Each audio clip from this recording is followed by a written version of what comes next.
બોલી, જે હળવદમાં અત્યાચાર થયો છે, જે આજે પણ ખેડૂતો જેલમાં છે, અમારા કિસાન નેતા રાજુ કરપડા, અમારા કિસાન નેતા પ્રવીણભાઈ રામ જેલમાં છે, ત્યારે હળવદના ખેડૂતોને કહેવા માંગીએ છીએ, ખેડૂતો સાથે આમ આદમી પાર્ટી ઉભી છે. કોઈ કોઈના પોલીસથી, કોઈના બાપથી ડરવાની નથી. આવનારા દિવસોમાં જરૂર પડશે તો ગાંધીનગરના વિધાનસભાના પણ ઘેરાવા થવાના છે. ત્યારે સાથીઓ, આ ભારતીય જનતા પાર્ટી એક ડરના માધ્યમથી, પોલીસના માધ્યમથી આપણા પર રાજ કરી રહી છે.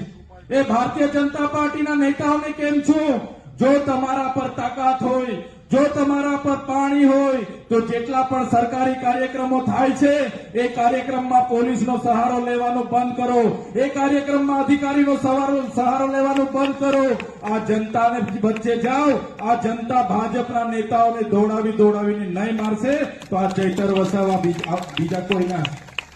આવનારા દિવસોમાં એવા હશે કે આ ભારતીય જનતા પાર્ટીના પોલીસ વગર ગામમાં ઘૂસવા દેવામાં નહીં આવે. એટલો મોટો આક્રોશ જનતામાં છે. પોલીસના લીધે જનતા ડરે છે. ત્યારે સાથીઓ, આ ડર, આ ભય અને આ ભ્રષ્ટાચાર સામેની આ લડત અમે એટલે દૂરથી આજે તમારી વચ્ચે એટલા માટે ઉપસ્થિત થયા છે. આ લોકો સત્તામાં આવે છે એટલે એમને પેટનું પાણી નથી હલતું. આવનારા દિવસોમાં આમ આદમી સંભળાય છે બધાને? તો બધાએ હું જય જવાન બોલાવીશ, તમારે જય કિસાન બોલવાનું છે. જય જવાન, જય જવાન, ઇન્કલાબ, ઇન્કલાબ, આમ આદમી પાર્ટી, આમ આદમી પાર્ટી. ધન્યવાદ. આજના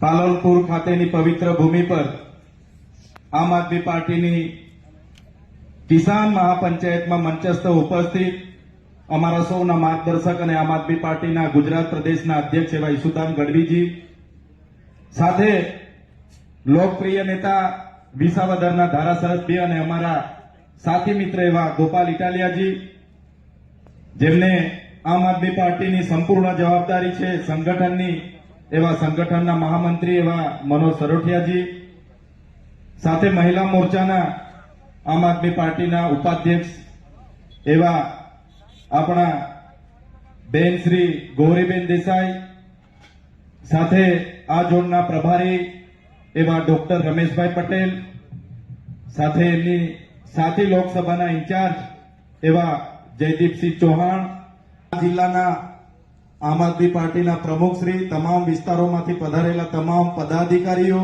અને આજુબાજુના તાલુકા લોકોને, પાલનપુરના તમામ લોકોને સિંચાઈનું પાણી મળી શકે છે. પણ આ ભારતીય જનતા પાર્ટીના પદાધિકારીઓની દાનત નથી. એટલા માટે દાંતીવાડા ડેમનું પાણી સિપોઈ ડેમમાં નાખવામાં નથી આવતું, દાંતીવાડા ડેમનું પાણી રોકવામાં નથી આવતું, અને સિપોઈ ડેમના વિસ્તારના કમાન્ડ વિસ્તારમાં આવતા ખેડૂતોને પાણી નથી મળતું.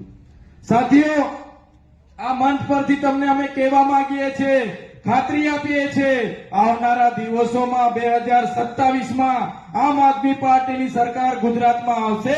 સિપોઈ ડેમના પાણી તમામ વિસ્તારોના ખેડૂતને પહોંચાડવામાં આવશે. અમે આ વિસ્તારમાંથી આ સભામાં આવવા માટે નીકળ્યા. અમારા રમેશભાઈ પટેલ, જયદીપભાઈ ચૌહાણ, અમારા શર્માજી, બધાના ફોન પર ફોન આવે. બિપિનભાઈ કહે કે તમે જલ્દી આવો. લોકો આવીને રાહ જુએ છે.